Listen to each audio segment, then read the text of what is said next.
নমস্কার বন্ধুরা, কেমন আছেন সকলে? আরেকটি নতুন ভিডিওতে সকলকে স্বাগত। সো বন্ধুরা, আজ যে দুটি স্টক নিয়ে কথা বলবো সেই দুটি স্টক অল টাইম হাই তার যে ছিল সেটাকে ব্রেকআউট করছে, তাও মাল্টি ইয়ার অর্থাৎ বহু বছর পরে। একটা স্টক অলরেডি ব্রেকআউট করে দিয়েছে, আর একটা স্টক ব্রেকআউটের মুখে। তো সেই দুটো স্টক নিয়ে আজকে আলোচনা করব এবং তার ফান্ডামেন্টাল আমরা দেখে নেব। তো চলুন ভিডিওটি শুরু করা যাক। তো ভিডিওটি শুরু করার আগে একটাই অনুরোধ, এটা কোনো রেকমেন্ডেড নয়, এটা অনলি ফর এডুকেশনাল পারপাস। তো এই ভিডিওটি দেখার পরে আপনি আপনার মতো করে অ্যানালাইসিস করতে পারে, অথবা আপনার যে ফাইন্যান্সিয়াল অ্যাডভাইজার তার কাছ থেকে অ্যাডভাইস নিয়ে তবেই কেনা বা বেচা করবেন। এই ভিডিওটা কেবলমাত্র এডুকেশন হিসাবেই নেবে এবং আপনি আপনার ওয়াচ লিস্টে রেখে এটাকে স্টাডি করতে পারেন। তো চলুন ভিডিওটি শুরু করা যাক। সো বন্ধুরা, আমরা এখানে ক্যাস্ট্রল ইন্ডিয়ার মান্থলি চার্ট ওপেন করে নিয়েছি। তো আমরা এখানে মান্থলি চার্টে কি দেখতে পাচ্ছি? তো মান্থলি চার্টে দেখতে পাচ্ছি 2014 সালে এটা অল টাইম হাই লেগেছিল। কত হাই লেগেছিল অল টাইম হাই? 272 টাকা। তারপর থেকে স্টকটা ক্রমশ নিচের দিকে পড়তেই আছে। দেখুন, এখান থেকে নিচের দিকে ক্রমশ পড়েছে, আবার কিছুটা ওঠার চেষ্টা করে, আবার নিচে পড়ে, আবার কিছুটা উপরে ওঠার চেষ্টা করে, আবার নিচে পড়ে, আবার উপরে ওঠার চেষ্টা করে, নিচে পড়ে, অর্থাৎ লোয়ার লো প্যাটার্ন তৈরি করতে করতে আসে। দেখে এর যে হাই সেটাকে কখনোই সে ক্রস করতে পারেনি, ঠিক আছে, লোয়ার লো প্যাটার্ন তৈরি করেছিল। কিন্তু একটা সময় এই স্টকটা যখন এই লেভেলে আসে একটা সাপোর্ট নেয়, ঠিক আছে, একবার এখানে সাপোর্ট নিয়েছিল, তারপরে এখানে একবার সাপোর্ট নেয়, অর্থাৎ ডবল বটম তৈরি করে। সেটা কত লেভেলে? সেই লেভেলটা যদি আমি এখানে মার্ক করে নিই, দেখতে পাবো প্রায় 98 টাকা। তো 98 টাকার কাছে এসে দুবার স্টকটা কী করে? 98 টাকার কাছে এসে দুবার স্টকটা হোল্ড করে এবং ডবল বটম প্যাটার্ন তৈরি করে, তারপর তার ট্রেন্ড যে ছিল সেটাকে চেঞ্জ করে। এটা মান্থলি ফ্রেমে আমরা দেখাচ্ছি, ঠিক আছে। তো যখন এখান থেকে ট্রেন্ড চেঞ্জ করার পরে এটা ক্রমশ এবারে কি হায়ার হাই প্যাটার্ন তৈরি করতে যাচ্ছিল, ঠিক আছে। এটা হচ্ছে স্টকটার মান্থলি চার্ট। এবারে আমরা দেখে নেব এর উইকলি চার্ট। যদি আমরা স্টকটির উইকলি চার্ট ওপেন করে নিই তাহলে দেখতে পাবো, আমরা এখানে স্টকটির উইকলি চার্ট ওপেন করে নিয়েছি। তো উইকলি চার্ট ওপেন করলে দেখতে পাচ্ছি জুলাই 24, অর্থাৎ 2024 সালের জুলাই মাসে, অর্থাৎ এই মাসে স্টকটা তার অল টাইম হাইয়ের কাছে গিয়েছিল। তো অল টাইমে হাইয়ের কাছে যায়, হাইয়ের কাছে গিয়ে একটা দোজি মতো ক্যান্ডেল তৈরি করে। তো দোজি মতো ক্যান্ডেল তৈরি করার পরে এই সপ্তাহে স্টকটি তার যে অল টাইম হাই ছিল 272 টাকা, সেইটাকে কি করে ব্রেক করে, ঠিক আছে। আমরা এবারে যদি কীরকম, যখন স্টকটি তার অল টাইম হাই ব্রেক করে তখন তার ভলিউমটা কীরকম ছিল? ভলিউমটা কিন্তু একটা ভালো ধরনের ভলিউম জেনারেট করেছিল, ঠিক আছে। এখন আমরা যদি এই ডে ফ্রেম চার্টটা ওপেন করে নিই, দেখতে পাবো, তো ডে ফ্রেম চার্টে যদি আমি ওপেন করে দেখতে পাচ্ছি এই স্টকটি গতকাল অর্থাৎ মঙ্গলবার দিন এই স্টকটি তার যে অল টাইম হাই 272 টাকা, সেই 272 টাকাটা কী করেছে? ব্রেক করার পরে একটা দোজি মতো ক্যান্ডেল তৈরি করে এবং আজকের দিনে মার্কেট ফল হওয়ার কারণে কী হয়েছে? এটা একটা রেড ক্যান্ডেল করে, মার্কেট ফল হওয়ার কারণে যে রেড ক্যান্ডেল তৈরি করে এবং রেড ক্যান্ডেল তৈরি করে আগে কিছুদিন ধরে যেখানে সে রেজিস্ট্যান্স পেয়েছিল সেই জায়গায় এসে আপাতত স্টকটা সাপোর্ট নিয়েছে। এখন কোশ্চেন হচ্ছে, কিছুদিনের মধ্যে স্টকটা কি উপরে যেতে পারে? হ্যাঁ বন্ধুরা, আমার অ্যানালাইসিস সেটাই বলছে যে কিছুদিনের মধ্যে স্টকটা 10 থেকে 15% অবশ্যই রিটার্ন দিতে পারে। তো আপনারা এটাকে আপনার ওয়াচ লিস্টে রাখতে পারেন, ঠিক আছে। এখন যদি আমরা ক্যাস্ট্রল ইন্ডিয়া লিমিটেডের ফান্ডামেন্টালটা চেক করে নিই তাহলে দেখতে পাবো, ফান্ডামেন্টালটা ওপেন করে নিলাম। তো ফান্ডামেন্টালটা ওপেন করে নেওয়ার পরে আমরা দেখতে পাচ্ছি এই স্টকটির মার্কেট ক্যাপিটাল কত? এই স্টকটির market capital 25,900 crore. Current price কত চলছে? তো কারেন্ট প্রাইস চলছে 261 টাকা। তার অল টাইম হাই কত? 278, যেটা মঙ্গলবার দিন তার যে অল টাইম হাই, অর্থাৎ 2014 সালে যে 272 টাকা অল টাইম হাই লাগিয়েছিল সেটাকে ব্রেক করেছে। স্টক প্রাইস কত? স্টক পি হচ্ছে 29.4। স্টক পি মোটামুটি 20 নিচে হলে খুবই ভালো, কিন্তু 29.5 এটা খুব একটা বেশি নয়। আমরা যখন ইন্ডাস্ট্রির সঙ্গে কম্পেয়ার করে দেখব তখন বুঝতে পারবো এটা আদৌ বেশি কি কম, সেটা আমরা পরে দেখছি। ঠিক আছে, বুক ভ্যালু কত? Book value 21.4। ডিভিডেন্ড কত দিয়েছে? এখনো পর্যন্ত কোম্পানিটা 2.88% ডিভিডেন্ড পে করেছে। ROC অর্থাৎ return on capital employed, return on capital employed কত? 56.7%। অর্থাৎ রিটার্ন অন ক্যাপিটাল এমপ্লয়েড 20%-এর উপরে হলে তাকে খুব গুড মানা হয় বা ভালো মানা হয়, আর এখানে সেটা 56.7%, অর্থাৎ এটাকে খুবই ভালো বলা যেতে পারে। Return on equity, return on equity পার্সেন্টেজটা কত? রিটার্ন অন ইকুইটি পার্সেন্টেজ 42.5%, অর্থাৎ 18%-এর উপরে গেলে রিটার্ন অন ইকুইটিকে খুব ভালো মনে হয়, এখানে রিটার্ন অন ইকুইটি পার্সেন্টেজও খুব ভালো। আর ডেট টু ইকুইটি রেশিও, কোনো কোম্পানির ডেট টু ইকুইটি রেশিও যদি 1-এর কম হয় সেই কোম্পানিকে ভালো বলে মনে করা, অর্থাৎ তার কোনো ডেপ্ট নেই, অর্থাৎ তার কোনো ধার নেই। এক্ষেত্রে এই কোম্পানিটির ডেপ্ট টু ইকুইটি রেশিও 0.04, অর্থাৎ খুবই ভালো কোম্পানিটির জন্য, অর্থাৎ ডেপ্ট নেই বললেই চলে। ঠিক আছে, এবারে আমরা দেখে নেব এই কোম্পানির P, company P R industry P কত। ঠিক আছে, চলুন দেখে নেওয়া যাক। আমরা যদি পি রেশিওতে ক্লিক করি তাহলে দেখব এর অল টাইম মিডিয়ান পি কত ছিল। কোম্পানির মিডিয়ান পি ছিল 68.8, অর্থাৎ 16.8%।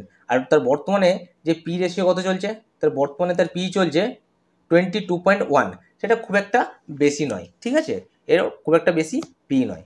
সো বন্ধুরা, এখন যদি আমরা ক্যাস্ট্রল ইন্ডিয়া লিমিটেডের কোয়ার্টারলি রেজাল্টটা দেখে নিই তাহলে দেখব এর সেলস গ্রোথ। তো সেলস গ্রোথ কেমন? মার্চ 2021, জুন 2021, অর্থাৎ কোয়ার্টারলি বেসিকে এর যে সেলস রেট ক্রমশ বাড়তে আছে। 1139, 890 থেকে একবার, তারপরে সে 1073, 1091। আমি যদি লাস্ট 3 মাসে দেখি, প্রথমে ছিল লাস্ট 3 মাসে, সেপ্টেম্বর 2023-এ এর যে সেলস গ্রোথ ছিল 1183, ডিসেম্বর 2023-এ 1264, মার্চ 2024-এ 1325, অর্থাৎ কনজিকিউটিভ হারে এতে বাড়তে চলেছে। এক্সপেন্স ক্ষেত্রে, অর্থাৎ এক্সপেন্স প্রথমে ছিল, আমি যদি লাস্ট 3 মাসে দেখে নিই, অর্থাৎ লাস্ট 3টে কোয়ার্টারের যদি দেখে নিই তাহলে দেখবো প্রথমটা 914 ছিল, সেখান থেকে এক্সপেন্স 935, সেখান থেকে 1032, অর্থাৎ কোম্পানি যেভাবে সেলস গ্রোথ বেড়েছে সেই হিসাবে তার এক্সপেন্সও বেড়েছে। অর্থাৎ কোম্পানিকে গ্রো করাতে গেলে তার যে এক্সপেন্স রেশিও সেটাও তো বাড়াতে হবে সেলস করতে গেলে, সেই হিসাবে তার সেলস রেট কনজিকিউটিভ হারে বেড়েছে, কিন্তু সেই পরিমাণটা খুবই কম। আমরা এবারে যদি কোম্পানির অপারেটিং প্রফিট দেখে নিই, তো অপারেটিং প্রফিট যদি আমরা লাস্ট 3 মাসের বা 3টে কোয়ার্টারের যদি দেখে নিই দেখব 269 ছিল সেপ্টেম্বর 2023-এ, ডিসেম্বর 2023-এ 329। ঠিক আছে, কিছুটা বেড়েছিল, সেখান থেকে মার্চ 2024-এ কিছুটা কমেছে। ঠিক আছে, কিন্তু যদি percentage operating profit margin percentage দেখি, 23% ছিল সেপ্টেম্বর 2023-এ, ডিসেম্বরে ছিল 26%, মার্চ 2024-এ 22%, অর্থাৎ সেখান থেকে 4% কমেছে। সেটা খুব একটা বেশি নয়, কিন্তু প্রয়োজনের তুলনায় সেটা ভালো ফল হয়নি। ঠিক আছে, এবারে দেখা যাক 30শে জুলাই 2024-এর আপকামিং যে রেজাল্ট আছে সেখানে কতটা গ্রো করতে পারে, তার উপরে এই কোম্পানির আর্নিং বোঝা যাবে। ঠিক আছে, এখন দেখে নেওয়া যাক প্রফিট বিফোর ট্যাক্স। তো প্রফিট বিফোর ট্যাক্স দেওয়ার পরে কতটা প্রফিট হয়েছে। লাস্ট 3টে কোয়ার্টারে যদি দেখি 264 হয়েছিল সেপ্টেম্বর 2023-এ, ডিসেম্বর 2023-এ 324, আর মার্চ 2024-এ 292, অর্থাৎ লাস্ট যে ডিসেম্বরের থেকে কিছুটা কমেছে। ঠিক আছে, আর নেট প্রফিটও কিছুটা এখানে কমেছে, 242 ছিল করোড়, সেখান থেকে 216 করোড় হয়েছে। ঠিক আছে, আর ইপিএস পার শেয়ার 2.45 থেকে কমে 2.19 এসছে। ঠিক আছে, এটা তার যে কোয়ার্টারলি রেজাল্ট। বন্ধুরা, আমরা দেখলাম কোয়ার্টারলি বেসিকে এই কোম্পানিটার গ্রোথ। এবারে যদি আমরা ইয়ারলি বেসিকে, তো লাস্ট 12 মান্থ, অর্থাৎ এই কোম্পানিটা যদি ইয়ারলি বেসিকে আমি যদি এর প্রফিট গ্রোথটা দেখি তাহলে দেখব 2012-তে ছিল 3121, 2013-তে 3180, তারপরে 3392, তাহলে দেখা যাচ্ছে কি কনজিকিউটিভ হারে এইগুলো আস্তে আস্তে বাড়ছে। আমরা যদি লাস্ট 2-3 বছরের দেখি কি দেখব, 2021-এ ছিল 4192 করোড়, 2022-এ 4774 করোড়, আর ডিসেম্বর 2023-এ 5075 করোড়, আর এটা এখন রানিং চলছে। ঠিক আছে, এখানে এখনো পর্যন্ত ট্রেলিং 12 মান্থসে কত এসছে, 5106 করোড়। ঠিক আছে, অর্থাৎ সেলস আগের তুলনায় সেলস কী হয়েছে, সেলস 2023-এ যা ছিল 2024-এ তার থেকে বৃদ্ধি পেয়েছে। ঠিক আছে, এক্সপেন্স, আমরা যদি এক্সপেন্স দেখে নিই লাস্ট 3টে বছরে, তাহলে কি দেখবো, লাস্ট 3 বছরের যদি আমি এক্সপেন্স দেখে নিই, প্রথমে ছিল 3125 করোড়, সেখান থেকে বের হয়েছে 3663 করোড়, সেখান থেকে আরেকটু কিছুটা বেড়ে হয়েছে 3877 করোড়, আর এখন সেখান থেকে বেড়ে অর্থাৎ 2024 হয়েছে 3905 করোড়। অর্থাৎ সেলস যদি বৃদ্ধি করতে হয়, নতুন নতুন প্রোডাকশন তৈরি করতে হবে, নতুন নতুন কোম্পানির মেশিন বসাতে হবে, তার জন্য এক্সপেন্স কিছুটা বাড়তে পারে, কিন্তু সেই হিসাবে এখানে এক্সপেন্স খুব একটা বেশি বাড়েনি, অল্প পরিমাণেই বেড়েছে, অর্থাৎ কোম্পানিটা ভালো গ্রোথ দিচ্ছে বলে মনে হচ্ছে। ঠিক আছে, এবারে যদি আমরা এর অপারেটিং প্রফিট দেখে নিই, যদি আমরা এর অপারেটিং প্রফিট দেখি, কি দেখতে পাবো, লাস্ট 3-4 বছরের দেখবো প্রথমে অপারেটিং প্রফিট ছিল 1067 টাকা, সরি ফ্রেন্ড, আমরা লাস্ট কয়েক মাসে যদি অপারেটিং প্রফিট দেখি তাহলে দেখব 2021-এ এর অপারেটিং প্রফিট ছিল 1067 করোড়, তারপরে 1111 করোড়, সেখান থেকে 1198 করোড়, আর 2024-এ 1201 করোড়। অর্থাৎ এটা অপারেটিং প্রফিট কি হচ্ছে, কনজিকিউটিভ হারে, অর্থাৎ ক্রমে ক্রমে বাড়তে চলেছে। আর অপারেটিং প্রফিট মার্জিনও যদি দেখি আমরা 25%, তারপরের বছর 23%, আবার কিছুটা বেড়েছে 24%, 2024-এও 24%, অর্থাৎ একই রয়ে গেছে। ঠিক আছে, আর প্রফিট বিফোর ট্যাক্স যদি দেখি আমরা, তাহলে 2021-এ ছিল যেটা 1029, সেখান থেকে কিছুটা বেড়ে হয়েছে 1093, তারপরে হয়েছে 1181, আর এখন সেটা চলছে 1185, অর্থাৎ 2024-এ। অর্থাৎ প্রফিট বিফোর ট্যাক্সও মোটামুটি খুব বেশি বাড়েনি, কিন্তু অল্প হলেও বেড়েছে, অর্থাৎ মাইনাস পজিশনে যায়নি। ঠিক আছে, আমরা যদি এর এখন কম্পাউন্ড প্রফিট গ্রোথ অর্থাৎ সিএজিআর যদি দেখে নিই, দেখব কোম্পানিটা 10 বছরে 6% হারে তার বৃদ্ধি পেয়েছে, সেই তুলনায় তার 10 ইয়ার্সে যদি কম্পেয়ার করি, স্টক প্রাইসে সিএজিআরও 5% বৃদ্ধি পেয়েছে। 5 বছরে যদি দেখি কোম্পানিটার প্রফিট গ্রোথ হয়েছে 4%, সেই অনুসারে 5 বছরে কোম্পানির স্টকের প্রাইস বেড়েছে 16%, অনেকটাই বেশি।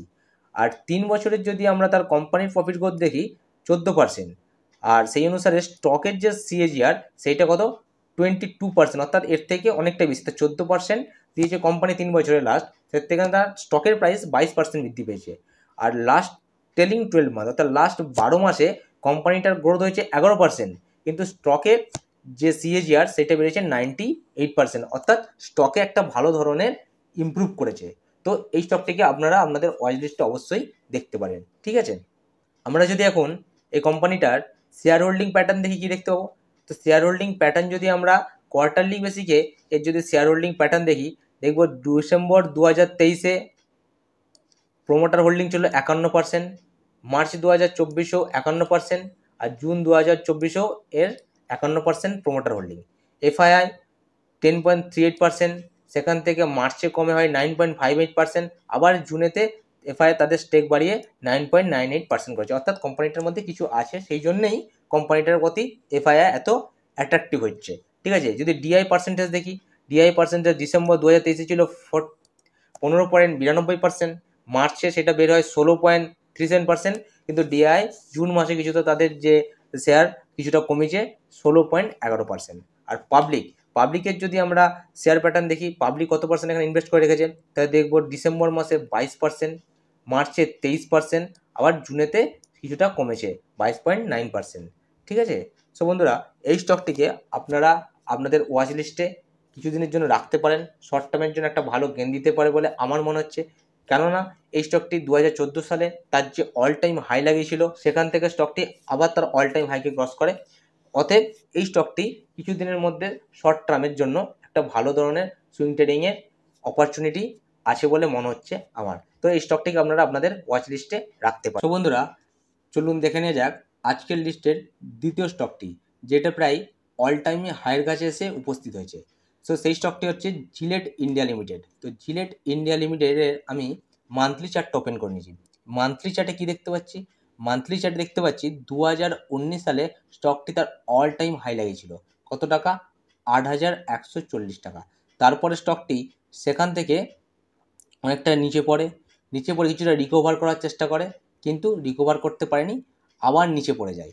ঠিক আছে, নিচে পড়ে আবার উপরে যাওয়ার চেষ্টা করে, কিন্তু সেখান থেকে আবার নিচে পড়ে যায়।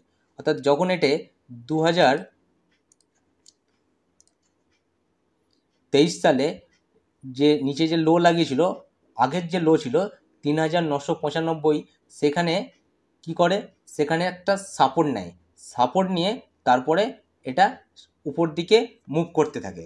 এখন যদি আমরা এর মান্থলি চার্টটা ওপেন করে নিই, আরেকটা জিনিস দেখার আছে এখানে বন্ধুরা, দেখুন এর যদি আমরা এভারেজ যদি ভলিউম দেখি, দীর্ঘদিন যাবৎ এর এভারেজ ভলিউম কী ছিল, একটা নির্দিষ্ট রেঞ্জের মধ্যে ছিল, একটা নির্দিষ্ট রেঞ্জের মধ্যে এর এভারেজ ভলিউম ছিল। কিন্তু বেশ কয়েকটা মান্থ দেখা যাচ্ছে মার্চ থেকে এর যে ভলিউম ক্রমশ বৃদ্ধি পেয়েছে। দেখুন এর ক্রমশ মার্চ থেকে এর ভলিউম, এর যে এভারেজ যে ভলিউম ছিল সেখান থেকে ক্রমশ বৃদ্ধি পেয়েছে। ঠিক আছে, এভারেজ ভলিউম অনেকটা বৃদ্ধি পেয়েছে। এখন যদি আমরা এই স্টকটি অর্থাৎ জিলেট ইন্ডিয়া স্টকটির উইকলি চার্ট ওপেন করে নিই, উইকলি চার্ট আমরা দেখতে পাবো, তো উইকলি চার্ট আমরা কি দেখছি, স্টকটি ক্রমশ হায়ার হাই প্যাটার্ন তৈরি করতে করতে উপর দিকে যাচ্ছে, হায়ার হাই প্যাটার্ন তৈরি করতে করতে উপর দিকে যাচ্ছে। এখানে তার যে অল টাইম হাই লাগিয়েছিল 8140, সেখানে কাছাকাছি গিয়ে নিচের দিকে পড়ে যায়। এখানে আবার সাপোর্ট নিয়ে কি করছে, স্টকটি উপর দিকে যাওয়ার চেষ্টা করছে। অর্থাৎ স্টকটি কী হয়েছে, একবার নিচে পড়ে যাওয়ার চেষ্টা করে, অর্থাৎ সেলাররা অ্যাক্টিভ হয়েছিল, কিন্তু বায়ার্সরা আবার অ্যাক্টিভ হয়ে গিয়ে স্টকটিকে উপরে নিয়ে জানার চেষ্টা করছে। এটি যখন 8140 এই লেভেলটা ব্রেক করবে, তখন এই স্টকটি অনেকটা উপরে যাওয়ার সম্ভাবনা থেকে যায়। ঠিক আছে, অর্থাৎ লাস্ট উইকে যদি আমরা এই স্টকটির ভলিউম দেখে নিই, দেখব ভলিউমটা কিছুটা আগের তুলনায় অনেকটা বেড়েছে। ঠিক আছে, যে তার যে এভারেজ যে ভলিউম তার থেকে অনেকটা বেড়েছে। ঠিক আছে, আমরা যদি ডেলি টাইম ফ্রেমে ওপেন করে নিই, তো ডেলি টাইম ফ্রেমে দেখতে পাচ্ছি একটা সুন্দর সিনারিও দেখতে পাচ্ছি। স্টকটা এই জায়গায় এসে একবার সাপোর্ট পাই, সাপোর্ট পেয়ে নিচে পড়ে যায়, আবার সেখান থেকে আস্তে আস্তে কী করছে, হায়ার হাই প্যাটার্ন তৈরি করতে করতে যে অল টাইম হাই 8140 তার কাছে এসে এখন উপস্থিত হয়েছে। তো এই স্টকটি যখনই এই 8140 এই লেভেলটা ব্রেক করবে, তখনই একটা উপরে যাওয়ার সম্ভাবনা থেকে যায়, অর্থাৎ একটা ভালো ধরনের প্রফিটের সম্ভাবনা থাকছে। অর্থাৎ এই স্টকটিকে আপনারা আপনাদের ওয়াচ লিস্টে অবশ্যই রাখুন, দেখবেন অনেকটা প্রফিট দিতে পারে বলে মনে হয়। তবে এই ভিডিওটা কোনো রেকমেন্ডেড নয়, অনলি ফর এডুকেশনাল পারপাস। হ্যাঁ বন্ধুরা, এখানে যদি আমরা আরেকটা জিনিস এখানে দেখে নিই, যে এই স্টকটির যে লাস্ট কয়েকদিনের যদি ভলিউম দেখে নিই, সো বন্ধুরা আমরা যদি এখানে এর ভলিউমটা লক্ষ্য করি, তাহলে কী দেখব, যে ভলিউমটা বেশ কিছুদিন ধরে একটা রেঞ্জের মধ্যে চলছিল। দেখুন একটা রেঞ্জের মধ্যে যাচ্ছিল লাস্ট 2-3 দিনের। এই লাস্ট 3 দিন দেখছি এই ভলিউমটা কিছুটা বৃদ্ধি পেয়েছে। দেখুন এটা কিছুটা এখানে বেড়েছিল, সেখান থেকে আস্তে আস্তে হাইয়ের দিকে যাচ্ছে।